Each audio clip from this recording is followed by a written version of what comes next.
so that it was a secret garden. And we're actually also an accredited arboretum, which makes it very nice.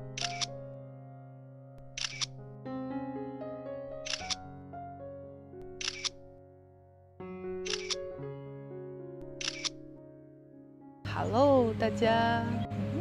我们刚刚已经完成了我的梦想中的花园 The Blue Garden 的 tour， 那我就带你们身临其境的逛一逛吧。后面的就是它的那个主花园了。然后我现在走的这条小路呢，是它围着整个花园的一个常绿树的一个 hedge， 灌木林跟树林，作为一个 screening， 就是遮挡的作用，把它整个花园围起来，让它的私密性比较好。它整个外面的感觉就越到外部就是越开敞、越自然的一种景观吧。在这种新英格兰的草甸上，有很多常绿的树啊，或者一些落叶的 multi-stem 的树啊，还挺漂亮的。我走的这些小路就是被割出来的草坪路，走下来也很软，脚感很好，所以整个体验都很好。带你们走到这边来看一下。我觉得花园里面更多的是欣赏它那些蓝色的开花草本，而其实我觉得外面这个大的景观空间感特别好，很素雅，但很耐看，让人很喜欢。我们现在就是在花园的一侧，东侧这边的一个小径，然后其实你完全不会发现说左手边里面还有一个这样设计精致的花园。我们把这条小径走完，然后现在我们就走到了跟花园平行的东边的这个小径，可以看到几乎都是这种常绿的松杉柏，插入了一些像比如这个是国内也这几年比较火的那个碎花镀金树 Vitex， 是他们2012年到14年做这个花园修整的时候新加入的一种开兰花的树，我觉得是一个很好的选择。不过它现在不在花期。然后你看还有这种走路的岩石，很想调皮的爬上去，整个那个质感特别高级，特别舒服。后到这边后面可能就是个私宅了，不方便进去。从东边咱们这样走回来，其实就走到了最开始花园的一个起点。看，这就是我们最开始进来走的地方，方形的 arbor 是一个藤架吧。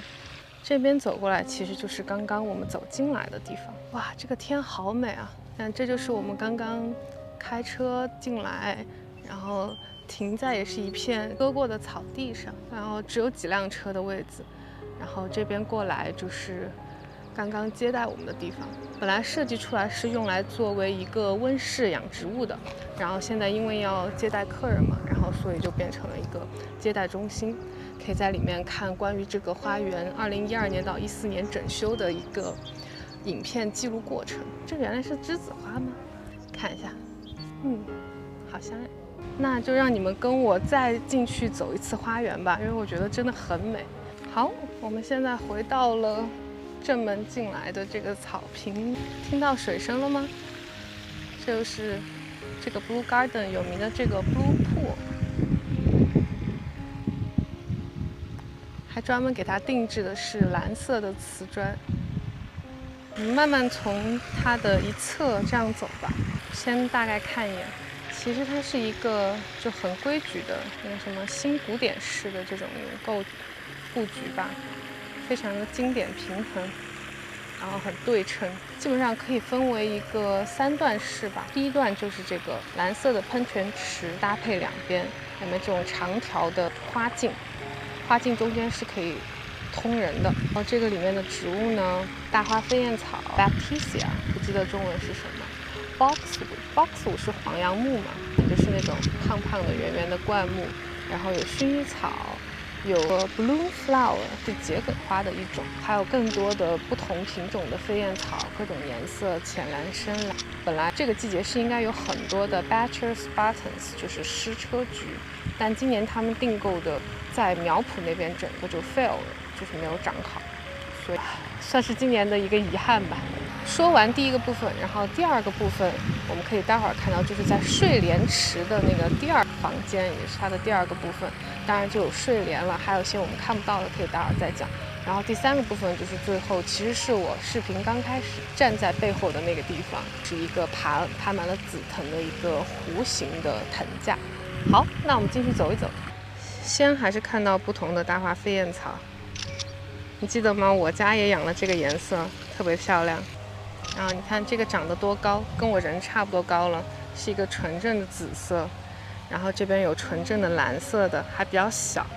我感觉就是夏天才刚刚开始，有很多都还含苞待放哦。刚刚没有说到这种蓝色 salvia， 是我第一次亲眼见到，真的是非常非常纯正的蓝色。一般 salvia 都是一些薰衣草淡紫色或者蓝紫色。薰衣草一定要有的，它有一个矮的品种，还有一个比较高一点的品种。所以这一条长的花径，目前主要开花的就是飞燕草和这个气球花了。旁边的木架实际上还爬有 Morning Glory 牵牛花，纯蓝色的牵牛花。诶，这一棵没有花，好像整个长得不是非常好。这边刚刚提到的这个 Baptisia， 它应该也是长得很高、很 spiky 的那种一个种状花束。这是我们刚刚经过的这个第1个部分。然后这就是刚刚的第2个部分。我们在起点看到的时候，其实很多这些都被遮盖了。它这边左右都有一个弧形的另外一个花径可以走过去。简单说一下吧。你看最蓝的就是一些比较矮种的飞燕草，像我面前这个深紫色的就是 Veronica 碎花婆婆，这种很大一片。我记得在那个书的图片里，其实这些地方是种那个矢车菊的，所以今年应该就是可能拿碎花婆婆替代了。Euphorbia 像雪花一样的小白花，我今年家里也有一盆非常漂亮而且皮实的1年生草本。紫色的睡莲不用说了，也是我的最爱。白色的这个是一些 fan flower， 最远处有一些金黄叶片的 Plumbago 蓝雪。然后细看这边，刚刚的水池边上也是有的，这个也是 Morning Glory 的一种。这些没在开花的是百合和鸢尾，有一些淡紫色的 Salvia， 一些深紫色但还在成型的 Salvia， 然后中间的 Catmint， 不知道是开过了，已经剪过一次头了，还是它的花期还没有到啊。我家里也是有一株，很喜欢它。这个 Catmint 再次跟大家推荐，特别仙儿的一个淡紫色花的小植物，非常的皮实，耐晒爆花。然后这个 Russian Sage 俄罗斯鼠尾草，我家里也是有一盆，也是超级推荐，很皮实耐晒，还抗旱，还有香香的味道。很喜欢。开花也是那种像薰衣草一样的很高很长的花穗，花期也比较长。OK， 这里就是第2个部分。从这个角度看一下，它的4棵这个 Fuchsia occidentalis 给了一个基本的空间感，定海神针一样，感觉定住了这个空间。还记得这个树在哪里出现过吗？之前那一集 Monk's Garden 有讲到过这个，记得吗？我右手边呢还有一些别的，这些圆圆胖胖的也是另外一种 boxwood， 然后还有绣球。绣球我也没有找到它的牌，也不是那种花很胖的那种，花朵稍微偏稀疏，但是整个植株直立性很好，然后很适合做这种 landscape 绣球的品种。看一下，还蛮好看的。今天的天也是太美了。